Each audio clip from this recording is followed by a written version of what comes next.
جی جی سر جی بولیں. اچھا، اگلا یہ ہے کہ جو ہے نا جیسے آپ کہتے ہیں حضرت علی پاک رضی اللہ تعالیٰ عنہ کے پاس جو ہے قرآن مجید اصلی حالت میں موجود تھا، لیکن وہ سامنے جو ہے اپنے دور خلافت میں بھی اس وجہ سے نہیں لائے کہ جو ہے تب حالات اس طرح کے نہیں تھے کہ لوگ باغی ہو جاتے، یا ان کی مضبوط جو ہے وہ خلافت نہیں تھی، کافی لوگ جو ہے وہ باغی تھے.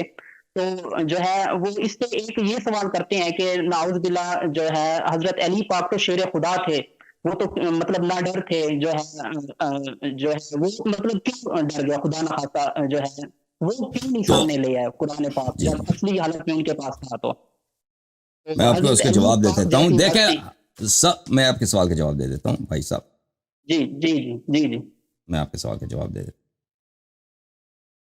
یہ کتاب ہے میرے ہاتھ میں البخاری. میں پہلے ایک حدیث پڑھتا ہوں رسول پاک صلی اللہ علیہ وسلم سے، پھر آپ کے سوال کا ڈائریکٹ جواب دیتا ہوں. پہلے ایک الزامی جواب، پھر ڈائریکٹ جواب.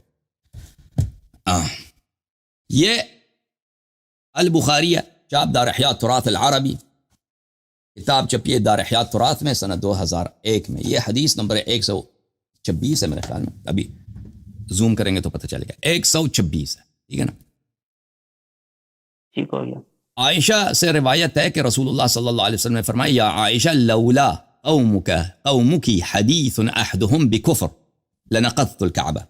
یا عائشہ اگر تیرے قوم تازہ مسلمان نہ ہوتے، نئے مسلمان نہ ہوتے، ابھی پہلے 6 مہینے پہلے کافر نہ ہوتے، ٹھیک ہے نا، تو میں کیا کرتا؟ میں کعبے کو توڑتا، فجعلت لها بابین، اور میں اس میں 2 دروازے بنا لیتا، باب يدخل الناس و باب يخرجون. ایک دروازے سے لوگ جاتے اندر جاتے اور ایک دروازے سے نکل جاتے. دیکھیں اب رسول اللہ صلی اللہ علیہ وسلم اپنی امت سے ڈرتے ہیں، اپنی امت کی جہالت سے ڈرتے ہیں، کیونکہ یہ تازہ مسلمان ہوئے ہیں.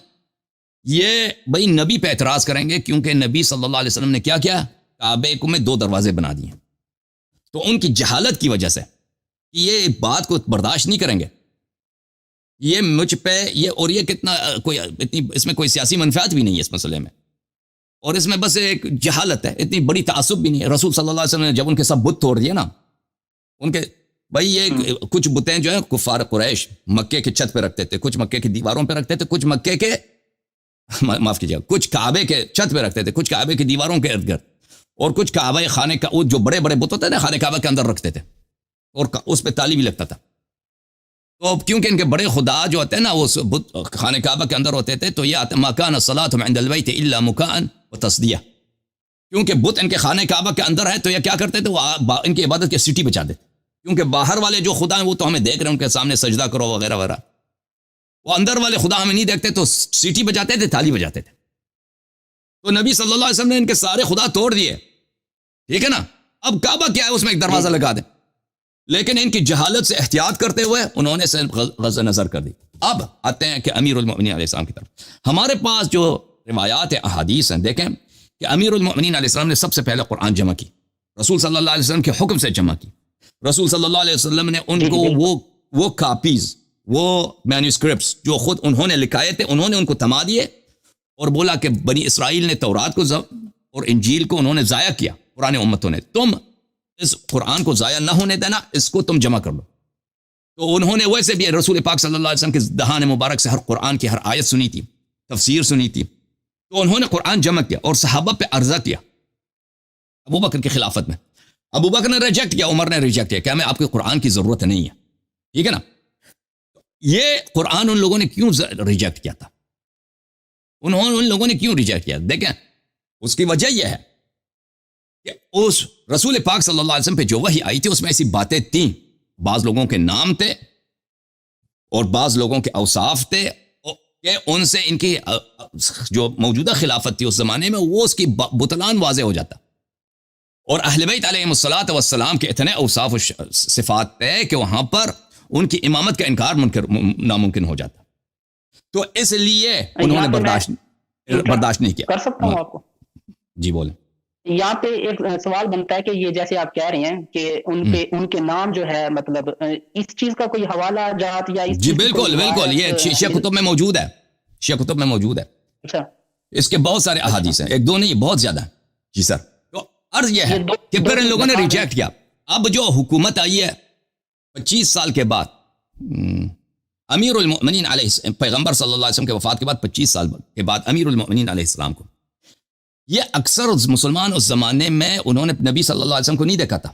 سنہ 35-36 میں یہ اکثر مسلمان جو تھے کون تھے؟ ایرانی تھے یا شامی تھے یا مصری تھے یا بحرینی تھے، جو رسول پاک صلی اللہ علیہ وسلم کے بعد مسلمان ہوئے تھے. آپ سمجھ رہے ہیں نا میری بات کو؟ جی جی. کیونکہ پیغمبر کے وفات کے بعد فتوحات بہت وسیع ہو گیا تھا. یعنی پیغمبر صلی اللہ علیہ وسلم کے زمانے میں جو اسلامی علاقہ تھا وہ چھوٹا تھا، بلکہ ان کے زمانے میں بھی جو فتوحات ہوئے تھے وہ ان کے آخری 2 سال میں ہوئے تھے. اکثر مسلمان جو تھے ان کے زمانے میں بھی اتنے پکے مسلمان نہیں تھے نبی صلی اللہ علیہ وسلم، کیونکہ جو لوگ پرانے مدینے والے لوگ تھے مکے سے ہجرت کیے تھے وہ لوگ بہت کم تھے. اکثر لوگ حتیٰ نبی صلی اللہ علیہ وسلم کے آخر حیات میں یدخلون الناس فی دین اللہ افواجا اس طرح کہتے ہیں نا کہ ابھی پیغمبر صلی اللہ علیہ وسلم کے وفات کے 6 مہینے 1 سال پہلے بہت سارے دسیوں ہزار کے تعداد میں جزیرۃ العرب میں لوگ مسلمان ہوئے تھے. انہوں نے اسلام اتنا نہیں سیکھا تھا، وہ نام کے مسلمان تھے. اور پھر جب یہ فتوحات ہوئے نا ابو بکر کے زمانے میں، عمر کے زمانے میں، عثمان کے زمانے میں، تو یہ لوگ تو ابو بکر عمر کو مقدس سمجھتے تھے، جیسے ابھی جماعت عمر یہ مقدس سمجھتے ہیں. جس طرح اس زمانے میں جس طرح رسول صلی اللہ علیہ وسلم کے حدیث کو حجت سمجھتے تھے، اسی طرح ابو بکر عمر کے افعال اقوال ان کے اوامر کو یہ لوگ حجت سمجھتے تھے. تو اس زمانے میں امیر المؤمنین علیہ السلام کو حکومت ملی ہے کہ اکثریت ان کو امیر المؤمنین علیہ السلام کو بالنص خلیفہ نہیں مانتے. اکثریت اس لیے خلیفہ مانتے ہیں کہ ان سے بیعت کی گئی، اسی طرح جیسے ابو بکر عمر سے بیعت کی گئی، ٹھیک ہے نا، اس لیے وہ خلیفہ ہیں. اور اس وقت یہاں پہ بہت شورشیں ہو رہی ہیں. ایک شورش ہے عائشہ کا، جنگ جمل، طلحہ زبیر کا، یہ بڑے بڑے صحابی ہیں بھائی، زوجہ رسول صلی اللہ علیہ وسلم کو پکڑ کے لے کے آئے کہ بھئی ہم نے یہاں پہ عثمان کا خون کا انتقام لے. اپنی بیوی کو نہیں لے کے آئے، نبی صلی اللہ علیہ وسلم کی بیوی کے اہل خانہ کو لے کے آئے. پھر وہاں پہ معاویہ کا شورش ہے، خوارج کا شورش ہے. تو اس حالت میں میرے بھائی اگر امیر المؤمنین علیہ الصلوۃ والسلام اس کے مقابلے میں یہ بھی لے کے آتے کہ بھئی دیکھو قرآن میں لکھا ہے کہ ابو بکر عمر کافر تھے، یہ فلانی کافر تھے، اور میرا مقام جو ہے کچھ اور ہے، تو وہ اس کا وقت ہی نہیں تھا، سمجھ میں. تو اسی لیے جب امیر المؤمنین علیہ الصلوۃ والسلام قرآن کو لے کے آئے نا صحابہ کے لیے، وفات رسول صلی اللہ علیہ وسلم کے بعد جب انہوں نے قرآن جمع کیا تھا صحابہ کے لیے قرآن کو لے کے آئے، تو صحابہ نے ریجیکٹ کیا کہ ہمیں نہیں چاہیے. تو انہوں نے فرمایا تھا اب میں اس قرآن کو لے کے جاؤں گا، تم نہیں مانتے تو اس کو کبھی کوئی نہیں دیکھے گا. میرے فرزند 12ویں امام عصر علیہ الصلوۃ والسلام، امام مہدی علیہ السلام کی ظہور تک کوئی نہیں دیکھے گا اس کو، نہیں، کیونکہ ایسے حالات کبھی پیش نہیں آئیں گے، ایسے حالات کبھی پیش. اگر امیر المؤمنین علیہ السلام کوفہ میں دیکھیں، کوفہ میں انہوں نے تراویح پہ پابندی لگانا چاہا، لوگوں نے نہیں مانا. ان کا دارالخلافہ کہاں ہے؟ کوفہ ہے. کوفہ میں تراویح ہوتی ہے. انہوں نے امام حسن مجتبی علیہ السلام سے فرمایا کہ جاؤ لوگوں میں اعلان کرو کہ ماہ رمضان میں نوافل کو تم جماعت کے ساتھ پڑھتے ہو، یعنی صلاۃ تراویح، یہ بدعت ہے. ان کے خلاف ان کے اپنی فوج نے نعرہ بازی شروع کر دی اور کہہ دیا کہ یہ عمر کی سنت کو منع کر رہے ہیں. واہ عمرہ، دیکھو زمانہ یہ ہو گیا، لوگوں دیکھو کہ خلیفہ جو مدینہ سے آئے یہ عمر کی سنت کو منع کر رہا ہے، ہمیں نماز پڑھنے سے منع کر رہا ہے. تو امیر المؤمنین صاحب خود فرماتے ہیں کہ مجھے ڈر ہوا کہ میری ہی فوج میرے خلاف تلوار نکالے گی، تو میں نے اعلان کرا دیا کہ پڑھنے دو بھائی، جو پڑھنا چاہتا ہے پڑھ لے. جب وہ ایک تراویح کو منع نہیں کر سکتے اس لیے کہ عمر کی سنت ہے، وہ قرآن کی اگر آیہ بھی لے کے آتے نا کہ عمر جو ہے اس کا کردار کیا ہے، کردار اس کا ریجیکٹڈ ہے، کردار اس کا صحیح نہیں ہے. اللہ نے قرآن میں بولا، اس کا نام لے کے بولا. وہ ابو بکر اسی طرح، یہ لوگ اگر اس طرح کوئی بات ہوتی تو لوگ نہ صرف ان کے خلاف، ان کے اپنے فوج والے ان کو ہاتھ باندھ کر معاویہ کے تسلیم کر دیتے.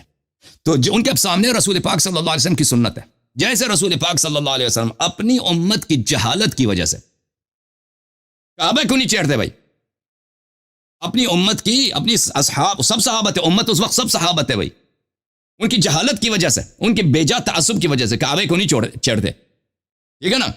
تو اسی لیے امیر المؤمنین علیہ الصلوۃ والسلام جب لوگ لا یکلف اللہ نفس، قرآن کی آیت ہے، لا یکلف اللہ نفسا الا وسعها.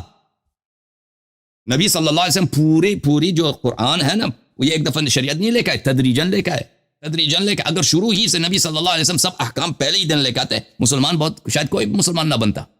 امیر المؤمنین علیہ الصلوۃ والسلام نے بھی رسول پاک صلی اللہ علیہ وسلم سے تدریج سے سیکھا ہے. اگر ان کی حکومت چلتی 20 سال 25 سال 30 سال چلتی نا، تو ضرور وہ بہت دنیا کے حالات مختلف ہوتے، خاکہ مختلف ہوتا، اور پھر مقدرات ہی تبدیل ہو جاتے ہیں. لیکن اس امت نے کبھی ان کو قبول نہیں کیا. امت نے ہمیشہ ان کے دشمنوں کا ساتھ دیا، پھر امت نے ان کو شہید کر دیا. اور لا یکلف اللہ نفسا الا وسعها، اگر ایک چیز کا ضرر زیادہ ہے، اس کا فائدہ کم ہے، تو پھر اور آپ اس کام کو انجام نہیں دے سکتے، تو پھر اس میں اللہ کا حکم یہی ہے کہ اس کو آپ نہ چڑھیں. اور پھر امیر المؤمنین علیہ السلام سے طلحہ نے جب پوچھا نا حکومت عثمان میں کہ آپ وہ قرآن آپ کے پاس ہے، اس کو آپ ظاہر کیوں نہیں کرتے، تو امیر المؤمنین علیہ السلام نے اس سے یہی فرمایا کہ جو قرآن تمہارے ہاتھ میں موجودہ قرآن، یہ بھی قرآن ہے، اس میں ہمارے حجج کافی ہیں. وہ جو ہدایت چاہتا ہے اس قرآن میں ہے، موجودہ قرآن میں ہے. جو حجج بہت ہے، اہل بیت علیہ السلام کا حق اس میں ثابت ہے، ہدایت ہے. لیکن بعض چیزیں ہیں کہ ابھی اس کو ظاہر کرنے کا وقت نہیں آیا. ٹھیک ہے نا. انہوں نے اس لیے ظاہر نہیں کیا کہ وہ نہیں چاہتے لوگوں کی ہدایت ہو. ظاہر کرتے بھی تو وہ خود ان کے اہل خانہ سب شہید ہو جاتے. اس کا نتیجہ یہ ہوتا. کربلا جو سنہ 61 ہجری میں امام حسین علیہ السلام کے ساتھ پیش آئے، یہ کربلا امیر المؤمنین علیہ السلام کے ساتھ کوفہ میں پیش آ جاتا اسی وقت.